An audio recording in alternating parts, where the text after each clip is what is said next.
Dahil dyan, tingnan ninyo itong isang balita patungkol sa EDCA sites na sinasabi na tutulong sa bayang Pilipinas at sa panahon ng kagipitan na. Eto, pakinggan natin. Nasaan ang tulong ng Enhanced Defense Cooperation Agreement o EDCA sa mga komunidad na labis na nasalanta ng magkakasunod na kalamidad? Ito ang tanong ng maraming Pilipino habang patuloy ang pagharap ng bansa sa sunod-sunod na sakuna. Narito ang balita ni Sara Santos.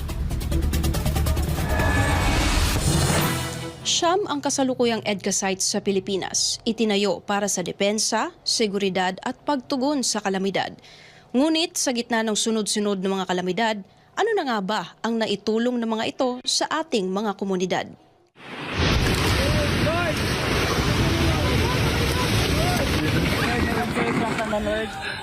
Yan yung mga nangyari sa atin. Nitong mga nakaraang mga buwan, may nakita kang mga kano na tumulong. Ito yung binigay nila sa atin, $1 million lang. Siyam na EDCA sites, $1 million. That's what? 58 million pesos? Mas mahal pa yung yung garden ni Romualdez dyan.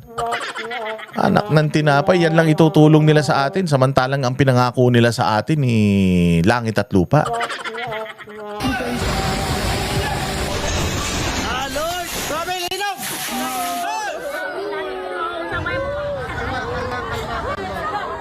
Lindol doon, bagyo dito. Luzon, Visayas, Mindanao, halos walang nakaligtas. We have the EDCA sites. I thought these EDCA sites are there to help us in times of need, during natural disasters. Nasaan na yung ating friends, partners, and allies? Yan, sagutin mo yan, Teodoro. Sagutin mo yan, Browner. Pinaghahandaan nyo na yung gera sa China.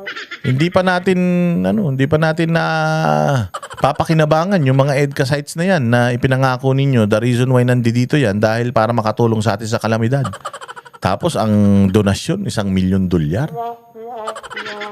Walang hiya. Baka lang yan, 2 dinner lang yan ng pamilya Marcos. Habang nananawagan ng ilan para sa mas konkretong tulong, sinagot naman ito ng palasyo. Sa ngayon po, tumawag din po kami sa AFP kung ano na po ang nangyayari at anong naitutulong ito. Sa ngayon po ay inaalam pa po nila at hinahanap pa po ang pinaka-update patungkol dito. Pero ang EDCA sites po ay malaking tulong po. Sa ilalim Anong malaking tulong saan? Hanahanap nyo nga, di nyo makita eh. Kaya nyo nga hinahanap, di nyo makita, tapos paano naging malaking tulong? Meron ba namang hinahanap at talaga si Claire Castro parang lapis na mapurol eh.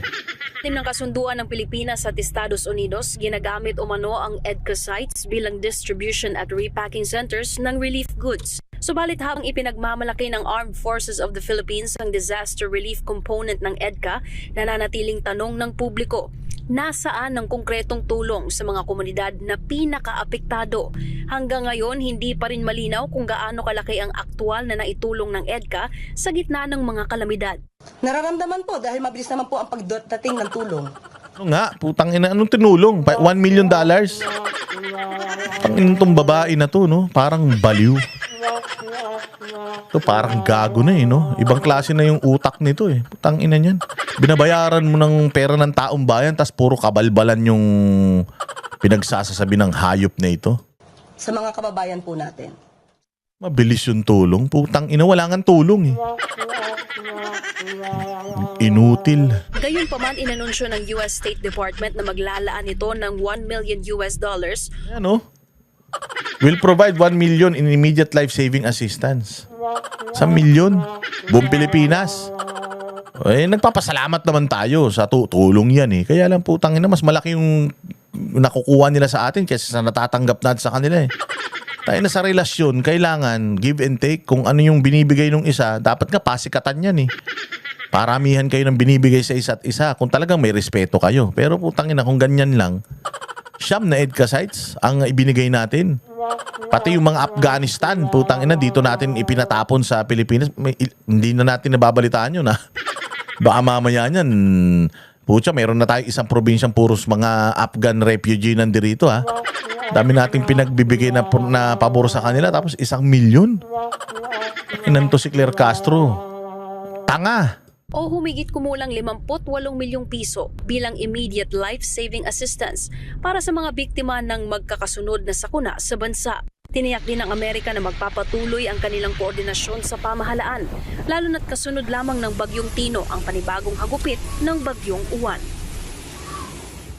Sa kabila ng ipinagmamalaking tulong at milyong dolyar na suporta, nananatili ang tanong, talaga bang nakatulong ang EDCA o kailangan pa itong patunayan? Wala. Di nakatulong yan. Natulong ng mga yan. Yung 1 million nila, kulang pa. Tayo pa nagbabayad nung di umano tayo pa daw ang nagbabayad nung mga nung mga dyan sa tayo pa nagbabayad ng mga maintenance, pati yung mga kuryente, tubig nila dyan sa mga EDCA sites na hayop na yan. Lupa na natin, bayan na natin. Tayo na ginawa pang imbakan, tas gagawin pa tayong pagawaan ng bala. Yun yung mga magandang mga nagawa natin sa Amerika. Tapos inaaway pa natin numero unong kaaway ng Amerika sa ekonomiya, China. Tapos $1 million.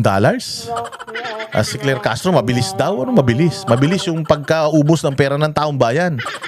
Mabilis yung pagdanakaw ninyo. Pero yung serbisyo, tangin na 5,000, 15,000.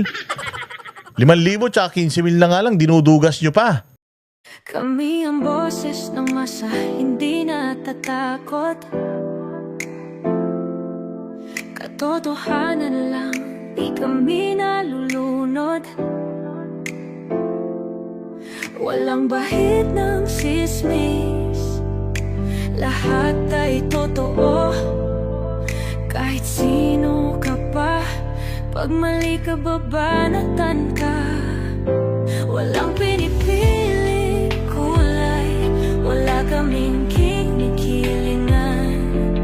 Basta para sa bayan, kami lalaban. Pagdama palakpakan, pag mali banatan. Di matitinag, di matatakot, para sa bayan tuloy ang sigaw. Sa harap ng kamera, walang halong takot. Mga baluktot, lahat kayo'y tutumba. Ang hustisya at totoo, yun lang ang mahalaga. Kahit sinong harang, di kami matitinag. Walang pinipiling kulay, wala kaming kinikilingan. Basta para sa bayan, kami lalaban. Pag tama palakpakan, pag mali banatan. Di matitinag, di matatakot, para sa bayan tuloy ang sigaw. Kung nasa tama ka, ikaw ay aming kasama. Pero pag mali ka, handa ka na bang mabasag? Banateros kami, walang inuunan. Dahil bayan muna, bago ang sarili.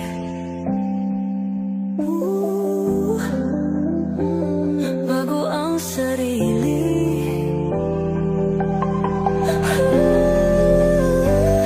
Pag tama palakpakan, pag mali banatan.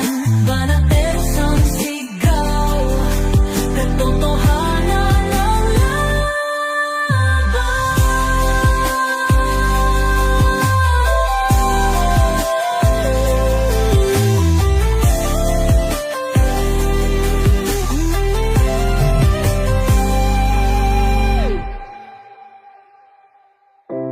sa harap ng kamera, walang